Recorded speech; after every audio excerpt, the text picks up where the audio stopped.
안녕하세요. 지난주의 설교 약속의 땅을 재정의하라 기억나시죠? 오늘은 그 설교에 담긴 깊고 중요한 의미를 다시 한번 되짚어보는 시간을 가지려고 합니다. 핵심 메시지만 쏙쏙 뽑아서 슬라이드와 함께 정리해 드릴 테니까요. 편안하게 한번 따라와 보세요. 자, 바로 시작해 볼까요?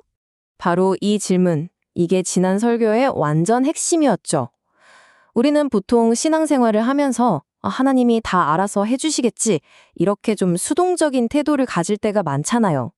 그런데 양식을 준비하라는 이 첫 번째 명령은요, 바로 그 아니란 생각에 땡 하고 경종을 울리는 겁니다. 양식을 준비하라. 이 한마디는 그냥 단순한 지시가 아니었어요. 이건 뭐랄까, 거대한 시대의 전환을 알리는 신호탄 같은 거였죠. 하늘에서 그냥 만나가 뚝 떨어지던 수동적인 광야 시대는 이제 끝났다. 이제부터는 우리의 손과 발로 직접 일구어 나가는 책임의 시대, 바로 그 가나안으로 들어서는 순간이라는 겁니다. 맞아요. 바로 이겁니다. 가나안은 우리 믿음의 성인식을 치르는 장소와도 같았어요. 더 이상 어린아이처럼 받아먹기만 하는 게 아니라 하나님의 약속을 굳게 믿고 내 삶을 내가 책임지는 그런 성숙한 믿음의 단계로 나아가야 한다는 뜻이죠. 자, 그럼 이제 두 번째 핵심 개념으로 넘어가 볼게요. 여러분, 보통 요단강 건넌다 하면 뭐가 떡 떠오르세요? 아마 대부분 죽음을 생각하실 거예요. 그쵸? 그런데 설교에서는 이 익숙한 개념을 완전히 뒤집어서 훨씬 더 깊은 영적인 의미를 찾아냈습니다. 이 표를 한번 보세요. 와, 이거 정말 흥미로운 비교 아닌가요? 왼쪽에 있는 홍해는 구원을 상징해요. 이때 우리는 그냥 지켜보는 관람자였고 하나님이 우리를 위해 대신 싸워주셨죠.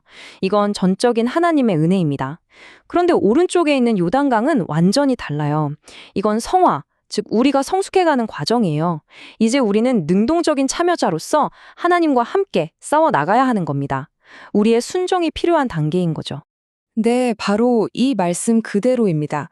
너희는 가만히 있을지니라. 홍해 앞에서 이스라엘 백성이 한 일은 정말 아무것도 없었어요. 이게 바로 우리에게 값없이 주어지는 구원의 본질인 겁니다. 그렇다면 요단강의 진짜 의미는 뭘까요? 그건 바로 우리의 옛 자아를 장사 지내는 곳이라는 겁니다. 육체적인 죽음이 아니고요. 내 안에 있는 불순종, 나쁜 습관들, 그리고 그 수동적인 사고방식을 바로 그 강물에 완전히 장사 지내고 능동적인 믿음의 새로운 삶으로 건너가는 결단의 장소라는 거죠. 아니, 근데 이 낡아빠진 광야의 사고방식을 버리는 게 대체 왜 그렇게 중요했을까요? 그 불순종의 대가가 정말 어마어마했거든요. 다음 슬라이드를 보시면 진짜 깜짝 놀라실 겁니다. 성경을 보면요, 호렙산에서 그 약속의 땅까지 원래는 며칠이면 갈 수 있는 거리였다고 기록되어 있을까요? 놀라지 마세요. 단 10하루, 그러니까 딱 11일 거리였다고 해요. 그런데 실제로 이스라엘 백성이 이 길을 가는데 걸린 시간이 얼마였는지 아세요? 무려 40년이었습니다. 40년!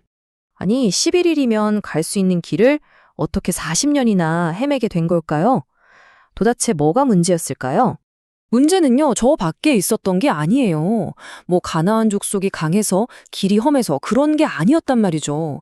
진짜 문제는 바로 그들 안에 아주 깊숙이 뿌리내리고 있던 광야의 사고방식이었습니다.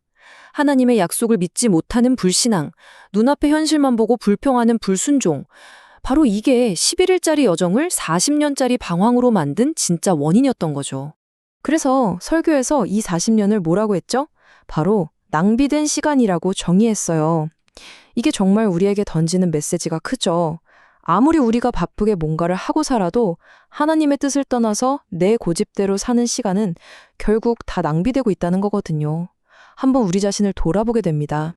자, 그렇다면 이 낭비되는 시간을 이제 그만 멈추고 광야를 벗어나서 약속의 땅, 그 가나안에서 승리하는 삶을 살려면 우린 도대체 어떻게 해야 할까요?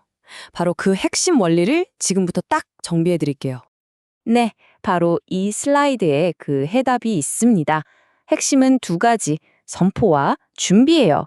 하나님의 약속과 승리를 입으로 담대하게 선포하고 동시에 그 비전에 맞춰서 책임감 있는 행동으로 양식을 준비하는 것.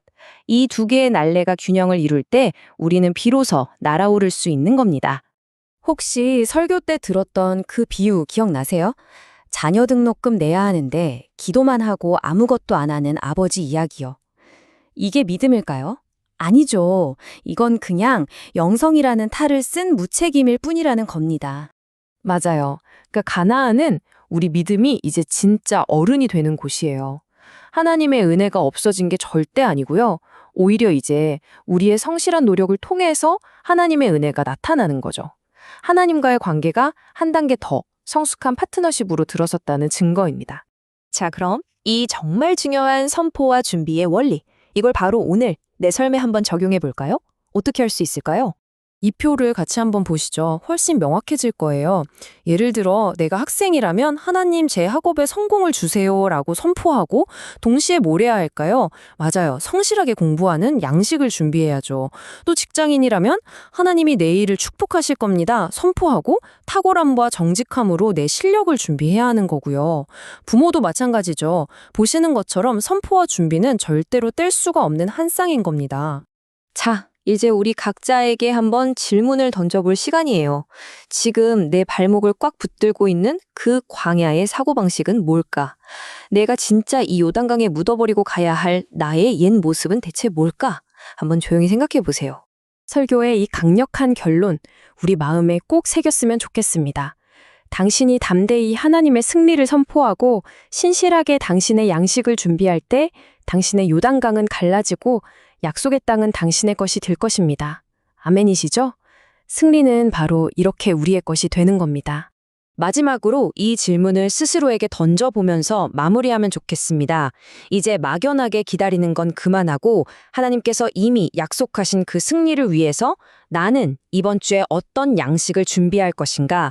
이 질문에 답하면서 여러분의 선포가 행동으로 증명되는 정말 복되고 능력 있는 한 주가 되시기를 진심으로 축복합니다.